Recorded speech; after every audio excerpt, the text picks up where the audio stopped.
Hi everyone, welcome back to my channel. I hope you are all good. Thank you again so much for the love on the last video. I thought I would do an epoxy resin video, bringing it back to epoxy resin.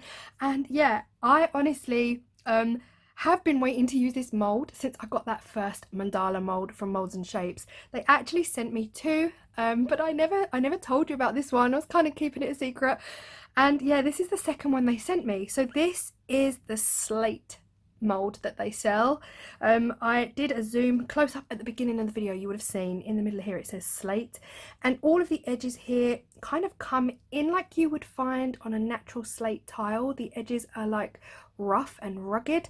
All of the edges on these molds do exactly the same thing. Now I love blue. Everyone who knows me knows I love blue, but I thought I can't just keep doing blue, so I put out a quick instant 10-minute poll on my Instagram, just like I'm filming right now, guys, so if you could just vote for a colour, that would be great. And it came back teal, which is pretty much blue, right? Blue green. But yeah, deep down super excited because I left it up to everyone on Instagram and they chose teal, so who am I to argue? So we are going with teal. Now the best teal I have is this colour here from Just For You Online.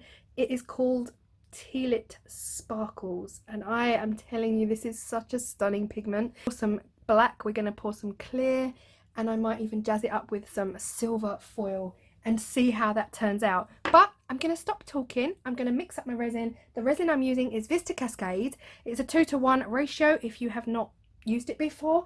If you are new to resin, new to my channel, I will also be wearing my respirator. This is vital if you are using epoxy resin, so important. I'm also going to be putting on my nitrile gloves, my eye protection, and I've got a window right here that will be open throughout. So I'm going to stop talking, mix up my resin, and then we'll come back to the point where I'm going to fill up my silicone cups with the resin and that colour.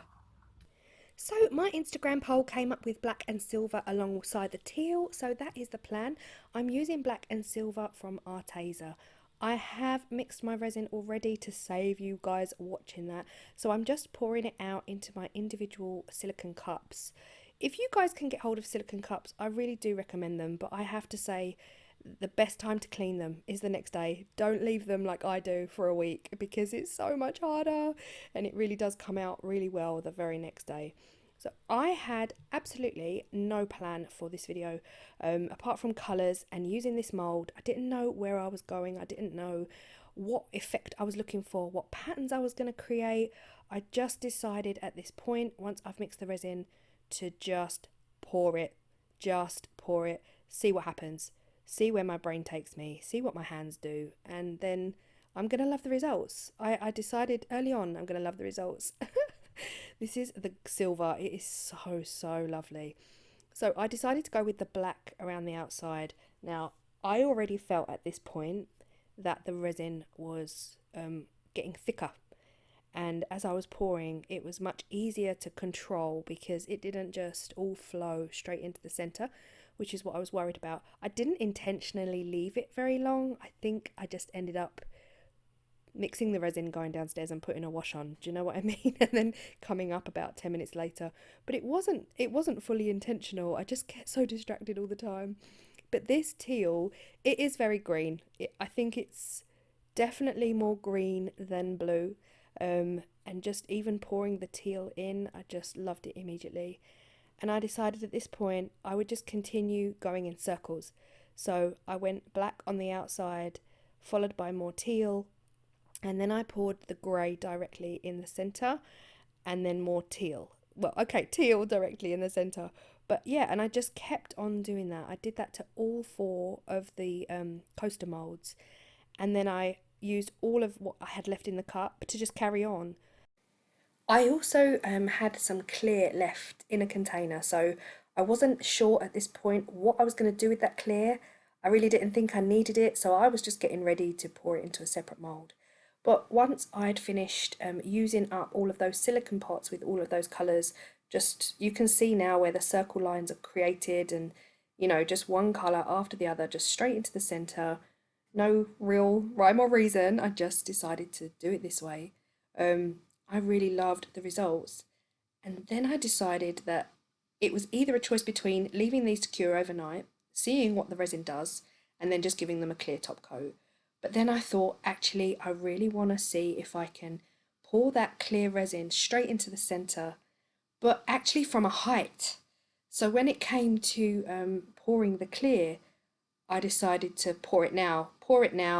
Don't just use a top coat. I really want to see what effect I can get if I pour that clear resin straight into the center and see how it moves the black, the silver, and the green. See what it does. So I came right up and I dropped it in the hope that it would create this almost like meteorite crater in the center of the coasters. And you can see it now. You can see the holes now that have been created in the center of those coasters.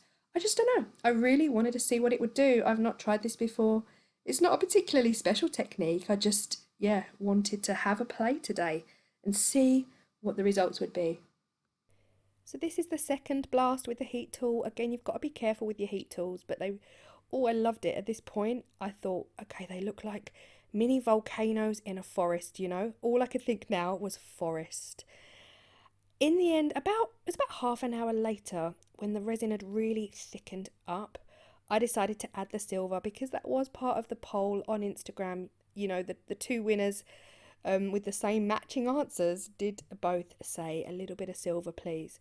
So I decided to wait a long time because if you haven't used glitter with resin before, you need to know if you pour it on when the resin is still super, super runny, that glitter will take over and it will just cover the whole surface of your piece.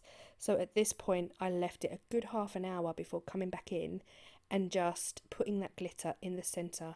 And then I just used my stick to really stick it down in there. And yeah, I was so excited. So this was after about 4 or 5 hours. I came back up to see what was happening and I loved the results. I can totally see where that clear has forced out all of that resin from the centre, almost like a volcano. It's pushed it up and over and it's almost like 2 layers now, which I really, really love. So yeah, we're going to come back in the morning and demold. Okay, it is time to demold these now. This is 2 days later, so this is Saturday morning, and this video is going out tonight. I thought I'd leave them for their maximum time. It's really, really hard to get this on camera. The sun is so bright this morning. I poured the clear resin into the centre. I feel like it pushed out and forced out all of the resin that was in the centre up and over. So like this one here, hopefully we'll show it clearer. We've got this mega depth, really amazing depth around the edge, like a two layer. It really actually reminds me of a forest. So yeah, I'm going to call these the forest coasters. I just love it. All I need really is a better camera to be able to show you this depth. I'm hoping the camera's picking it up, but we've got this top layer that's been forced out and over from that clear in the center, and then over here as well got some real amazing detail.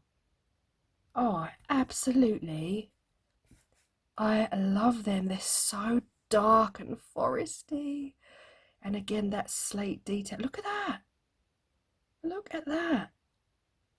It literally is like chunky slate that's been carved. Oh, I'm a fan. And again, that's the back of that one. This is my favourite. This is my absolute favourite.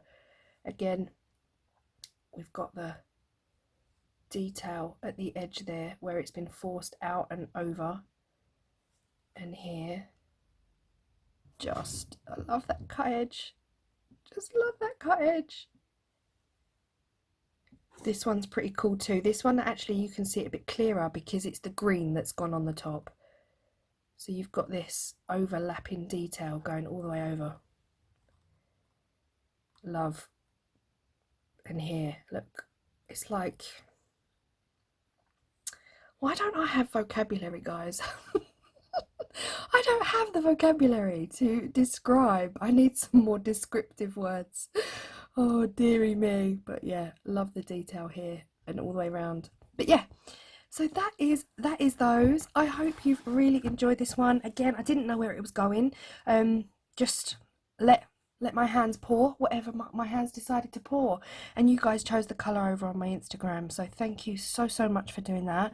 If anything more to just say, you know, let it flow some days. You don't necessarily have to have a plan.